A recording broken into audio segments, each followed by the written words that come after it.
इस खास ध्वनि से ये प्रजाति पहली चेतावनी देती है। इसका मतलब है कि खतरे की घंटी बज चुकी है। इसे अमेरिकन साउथ वेस्ट में फैले रेगिस्तान का सिग्नेचर साउंड माना जाता है। युवा सांप हर कुछ महीने में अपनी केंचुली उतारता है, लेकिन रैटल स्नेक में कुछ खास है। उसकी पूंछ के सिरे पर एक छोटे से बटन जैसा कुछ होता है। इसी को जब वो जोर से हिलाता है तो खास ध्वनि पैदा होती है। जब भी वो अपनी केंचुली उतारता है तो वो बटन जैसा कुछ बढ़ जाता है, जिसका असर ध्वनि पर भी पड़ता है। 2000 साइकिल्स पर सेकंड पर ऑपरेट करने वाली इनकी शेकर मसल्स किसी को भी हैरानी में डाल देंगी। एक दिलचस्प बात और है, ये मसल्स कभी थकती नहीं हैं और ये सिर्फ अपनी फुल कैपेसिटी पर काम करती हैं, ना ऊपर ना नीचे। इसी तरह का मसल कंट्रोल थेल्मा को उसके अफ्रीकन कजन से जोड़ता है, लेकिन बिल्कुल विपरीत तरीके से।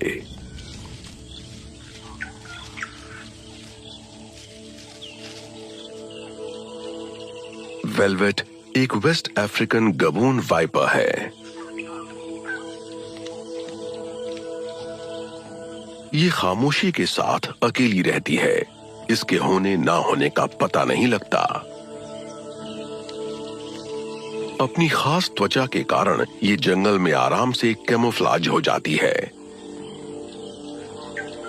इसका शांत स्वभाव और खूबसूरती एक छलावा है। ये बेहद घातक है। ये किसी ट्रेन्ड किलर से कम नहीं है। इसका मसल कंट्रोल लाजवाब है और इसके सब्र की कोई सीमा नहीं है। ये शिकार के लिए कई दिनों, हफ्तों या महीनों तक बिना हिले डुले इंतजार कर सकती है और फिर अचानक हमला बोल सकती है। ये 5 सेंटीमीटर लंबे नुकीले दांतों से लैस है। किसी और वाइपर के न तो इतने लंबे दांत होते हैं और न ही कोई और प्रजाति इतनी बड़ी और भारी भरकम होती है।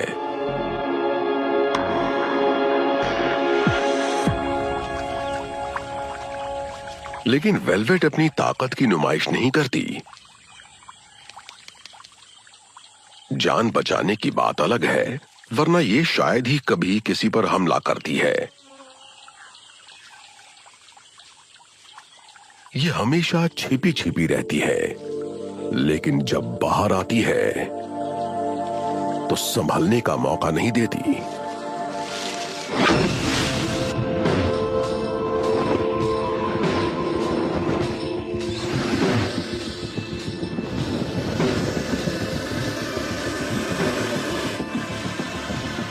बेशक वेलवेट और थेल्मा अलग अलग कॉन्टिनेंट्स पर रहती हैं,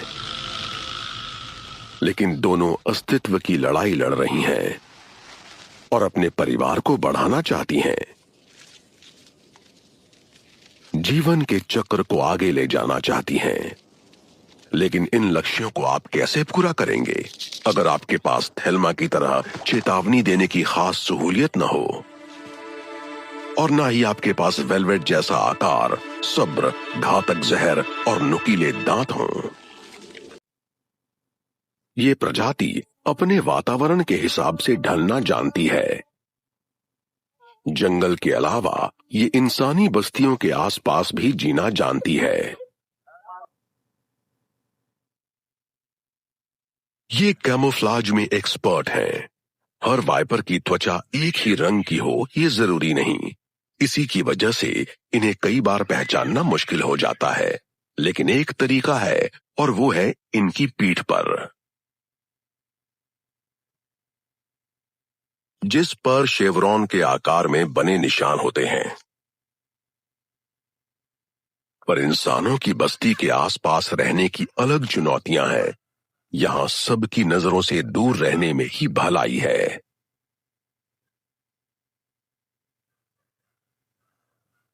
वेलवेट किसी का शिकार बने उसकी संभावना बहुत कम है। इंसानों से तो उसका कम ही वास्ता पड़ता है। हेल्मा के बहुत दुश्मन हैं, लेकिन जब वो उन्हें चेतावनी देती है तो अच्छे अच्छों के छक्के छूट जाते हैं। किसी को लग सकता है कि नाला लड़ने से कतराती है।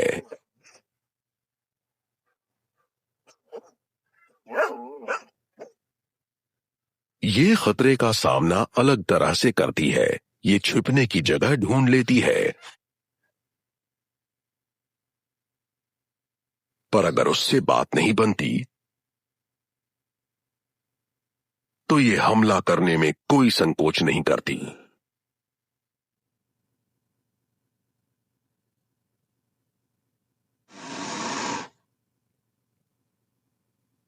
ये जानलेवा वाइपर है। ये दुश्मन पर टूट पड़ती है। लेकिन इसके बावजूद नाला की जिंदगी में खतरे ही खतरे हैं। कोई इसे पसंद नहीं करता,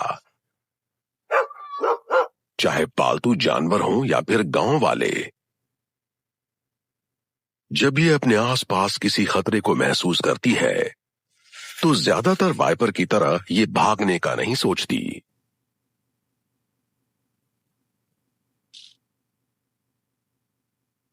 इसकी यही कोशिश होती है कि किसी की नजर में ना आए। ये हिलना डुलना बंद कर देती है, माहौल में खुद को कैमोफ्लाज कर लेती है और खतरे के टल जाने का इंतजार करती है। लेकिन अगर किसी नए खतरे ने सिर उठाया तो, और वो भी ऐसा जो उसे सूंघ कर ढूंढ सकता हो।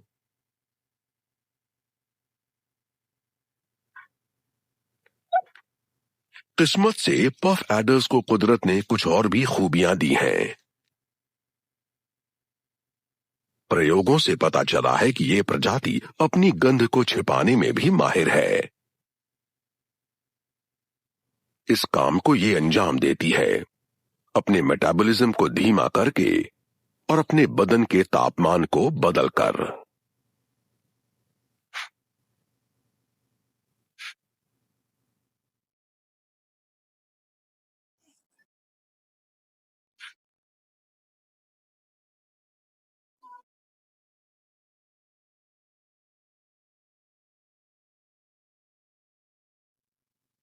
बिना कोई सुराग छोड़े नाला चंपत हो गई है।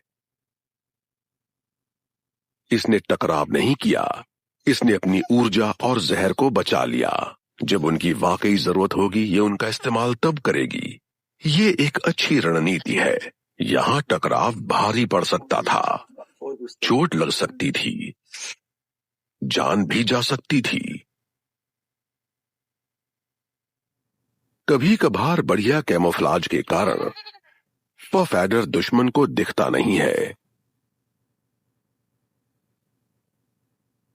और वो उसके कुछ ज्यादा ही करीब आ जाता है। ऐसे में वो वाइपर अटैक का शिकार हो जाता है। पफ एडर का हमला जबरदस्त और जानलेवा होता है। इसके काटने से हर साल बहुत लोग मरते हैं। तभी इसकी इतनी नेगेटिव इमेज है। लेकिन वेस्टर्न डायमंडबैक रैटल स्नेक के काटने से मौत लगभग अनसुनी है और वेस्ट अफ्रीकन गबून वाइपर के काटने से किसी की मौत आज तक दर्ज ही नहीं हुई। इन दोनों के मुकाबले नाला यानी पफ एडर बेहद घातक है। इसे कोई पसंद नहीं करता, लेकिन ये फिर भी यहीं रहता है क्योंकि यहां भोजन की कमी नहीं है, और वो भी इसके पसंद का भोजन। इसलिए यहीं रहने में फायदा है, चाहे छिपकर ही क्यों ना रहना पड़े।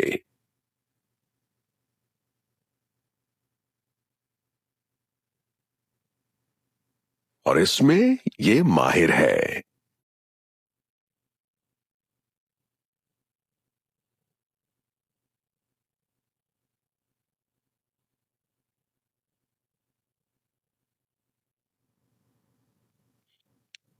लेकिन सिर्फ यही बात इसे सफल शिकारी नहीं बनाती।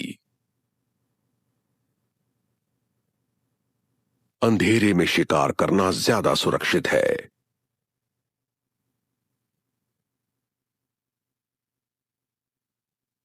लेकिन इतने घने अंधेरे में कोडी को दिखेगा कैसे?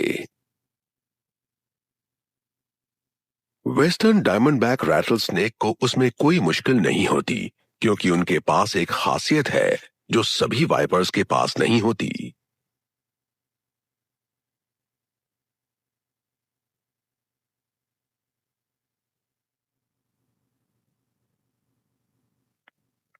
ये है थर्मल इमेजिंग। जिन वाइपर्स के पास ये खासियत है, उनकी नाक के दोनों छिद्रों के बाजू में विशेष प्रकार का सुराख होता है, जिसके भीतर कुछ खास अंग होते हैं जिनसे वो हीट को महसूस कर सकते हैं। इन अंगों का तापमान इनके शरीर के बाकी हिस्सों की तुलना में लगभग 36 डिग्री फ़ारेनहाइट कम होता है।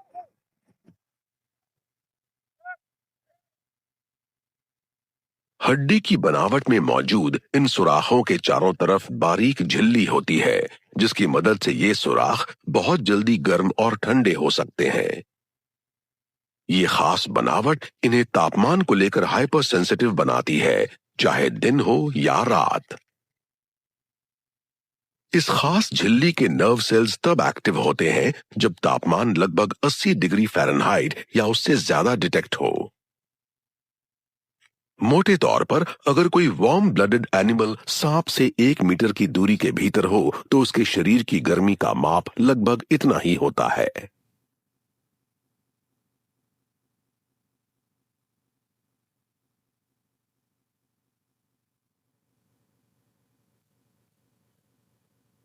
कोडी अपने शिकार को अंधेरे में भी ढूंढ लेता है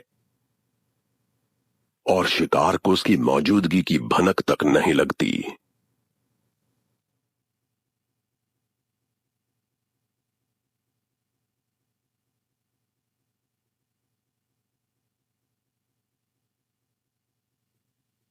लेकिन ये क्या?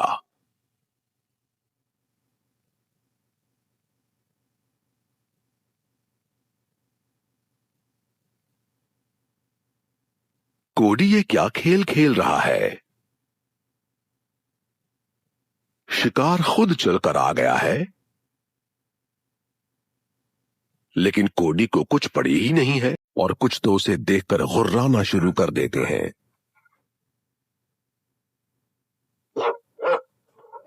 लेकिन नाला के इरादे बुलंद हैं। ये पफ एडर कहीं नहीं जाएगी, क्योंकि यहां इसे भोजन की कोई कमी नहीं है।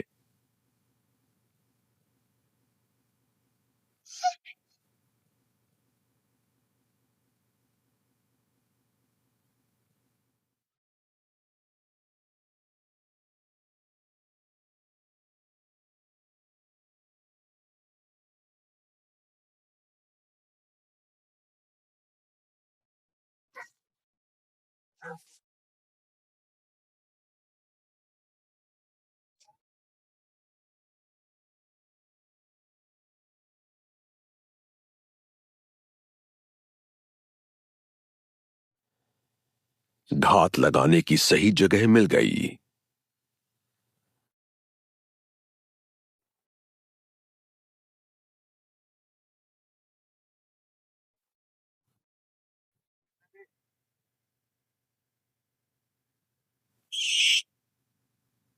फिर क्या है, एक बार में ही इसके जिस्म में इतना जहर चला गया है कि ये ज्यादा दूर नहीं जा सकता।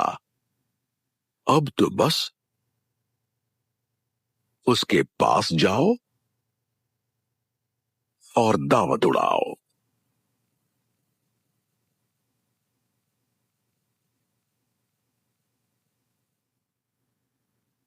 लेकिन एक शिकार से क्या होगा? अभी तो पार्टी शुरू हुई है। दूसरी तरफ वेलवेट भी भूखी है, लेकिन इस गबून वाइपर के काम करने का तरीका बिल्कुल अलग है।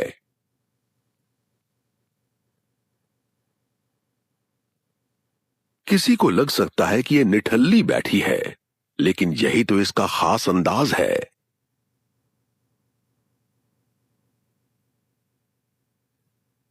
सही वक्त आने पर ये अपने शिकार पर बिजली की तरह टूट पड़ेगी।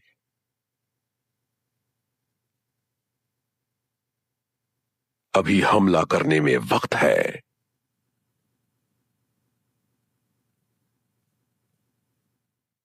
सांपों के पास शिकार करने के लिए ज्यादा कुछ नहीं है। न तो इनके पास शिकार का पीछा करने के लिए पैर है, न ही पकड़ने के लिए पंजे, न ही मांस फाड़ने के लिए दांत। लेकिन ये रणनीति बनाने में उस्ताद है, तभी तो इनकी गिनती सबसे खतरनाक शिकारियों में होती है। और गबून वाइपर्स की तो बात ही कुछ और है। इनका सब कुछ जंगल है। इन्होंने जंगल के हिसाब से खुद को ढाल लिया है। इनकी पीठ पर बने जटिल पैटर्न और रंगों की वजह से ये जब चाहें पत्तों के ढेर में गायब हो सकते हैं।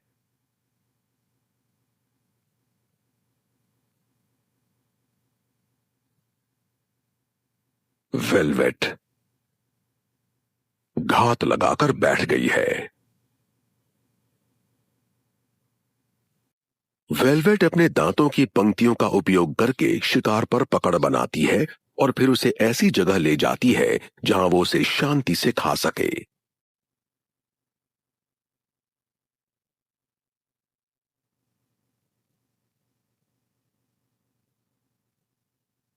वैसे भी खाने में बहुत वक्त लगने वाला है।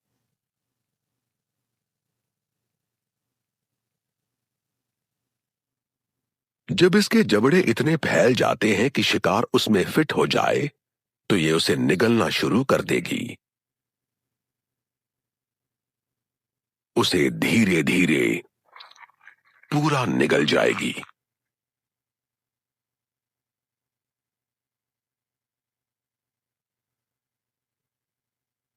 इस बार बहुत बड़ा शिकार पकड़ा है। अब इसे कुछ हफ्तों या शायद महीनों तक खाने की जरूरत नहीं पड़ेगी। यहां खेत में कोडी अभी भी भूखा है।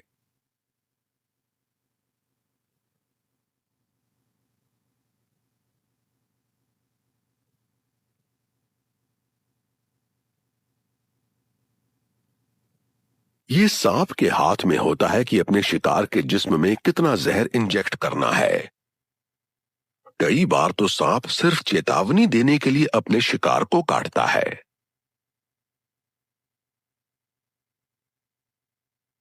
आज इस चूहे के साथ यही हुआ। इसकी किस्मत अच्छी थी। भूखे कोडी ने भोजन का शानदार मौका ऐसे ही नहीं गंवाया।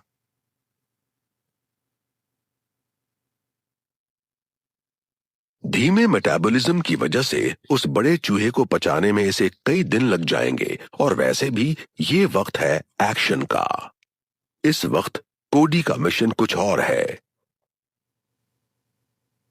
इसकी तलाश कुछ और है। इसे भोजन की नहीं,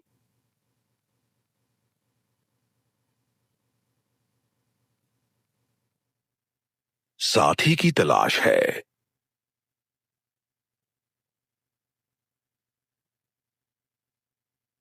और अब ये सीधा उस चट्टानी इलाके में जा रहा है जहां थेल्मा रहती है। लेकिन कोई इससे पहले पहुंच गया है।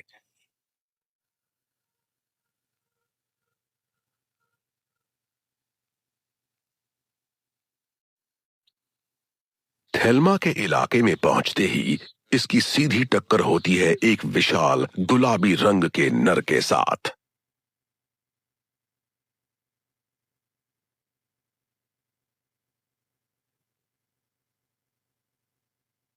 बिना लड़ाई के बात नहीं बनेगी। कोडी इस गुलाबी नर से जरूर टकराएगा।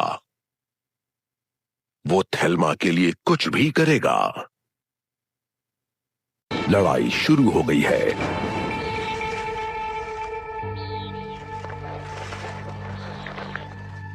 दोनों एक दूसरे में गुंथना शुरू हो गए हैं।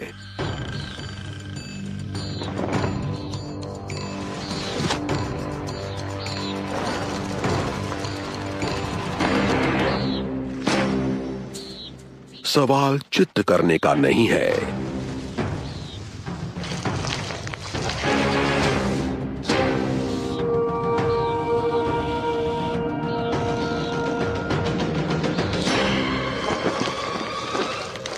सवाल है वर्चस्व किसका होगा।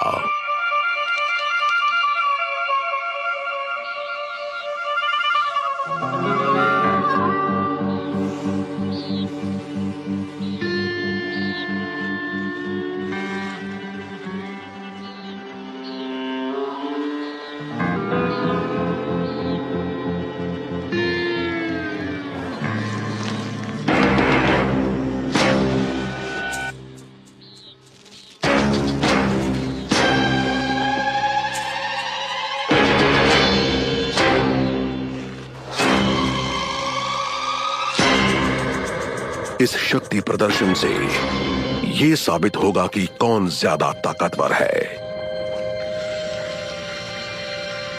लेकिन विजेता को चोट नहीं लगनी चाहिए, वरना वो मादा से मिलन कैसे करेगा।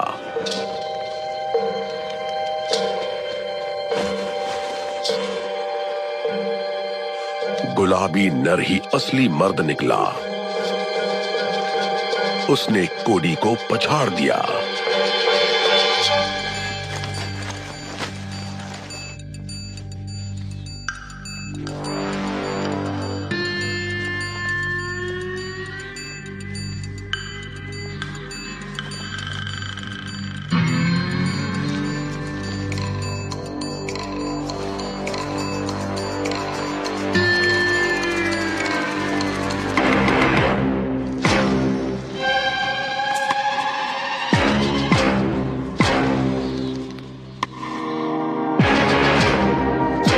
गुलाबी नर ने कोडी को अपने वजन के नीचे दबा दिया है, उसे चित्त कर दिया है।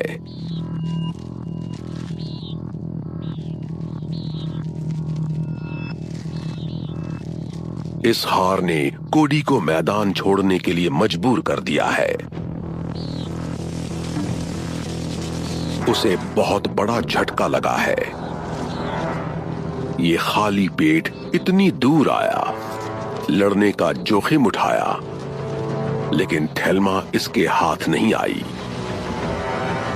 बेचारे को कुछ नहीं मिला। इसने लड़ाई जरूर जीत ली, लेकिन थेल्मा का दिल नहीं जीत पाया।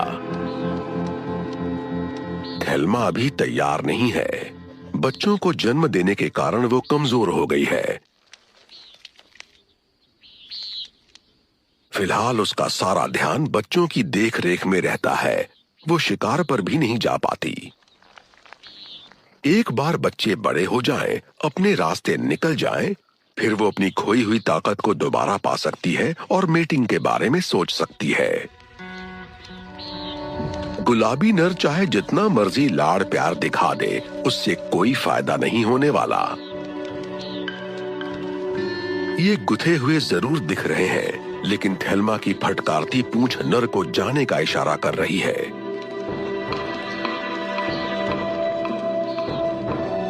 अब कोई चारा नहीं है।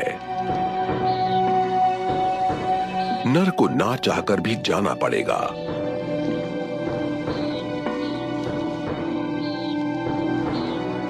इसे अपनी किस्मत कहीं और आजमानी होगी।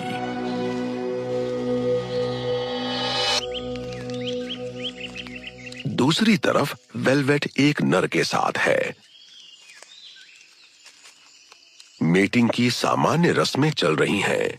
नर वेलवेट के जिस्म को रगड़ रहा है, अपनी थूथन से उसे छेड़ रहा है।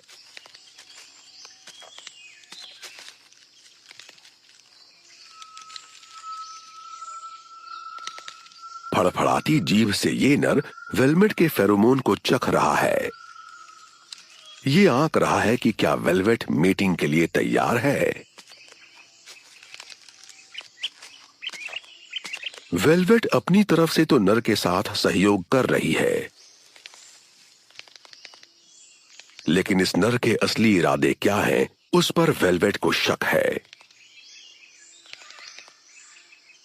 क्या ये सच में मेट करना चाहता है या फिर इसके साथ टाइम पास कर रहा है? तभी वेलवेट को कुछ सुराग मिलता है और ये उसे छोड़कर चली जाती है। लेकिन उसके जाने से नर ज्यादा निराश नहीं होता। ये शायद मेट करने की हालत में था ही नहीं, क्योंकि इसके केंचुली उतारने का वक्त आ गया है।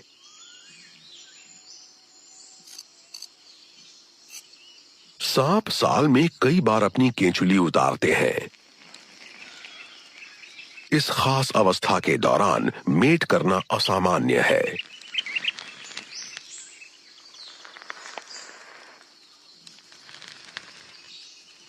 लेकिन अगर नर सच में मेटिंग करना चाहता तो वो वेलवेट को उत्तेजित करता और तब वो अपनी पूंछ को ऊपर उठाती और दोनों मेटिंग करते,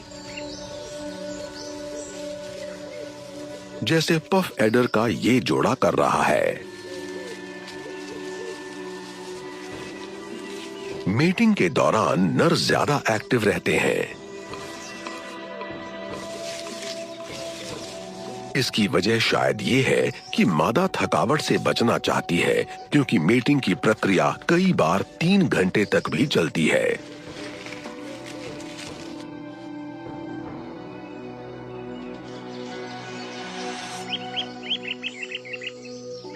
वाइपर ओवोवाइविपरस होते हैं, इसलिए वो अंडे देते हैं और उनका विकास मां के शरीर में होता है। इन अंडों में खोल के बजाय एक नरम झिल्ली होती है।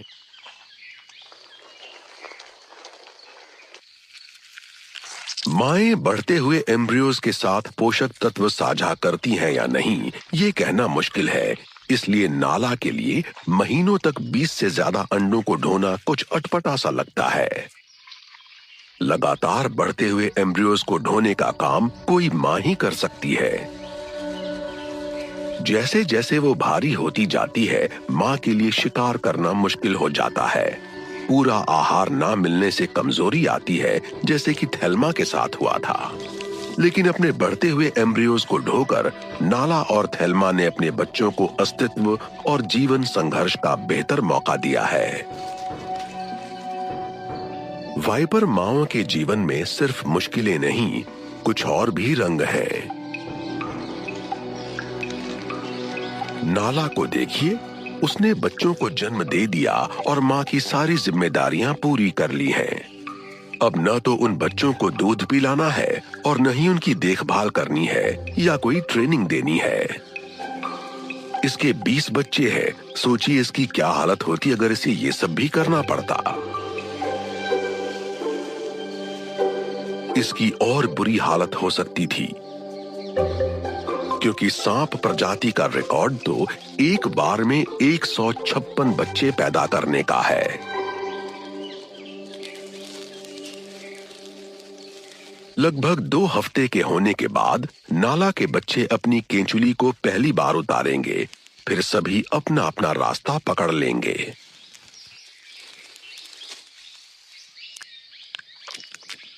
ये नुकीले दांतों और जहर से लैस हैं।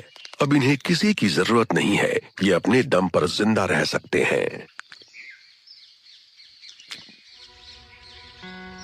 जंगल में अस्तित्व बनाए रखने के लिए हर पल लड़ना पड़ता है और वाइपर्स को इसमें महारत हासिल है।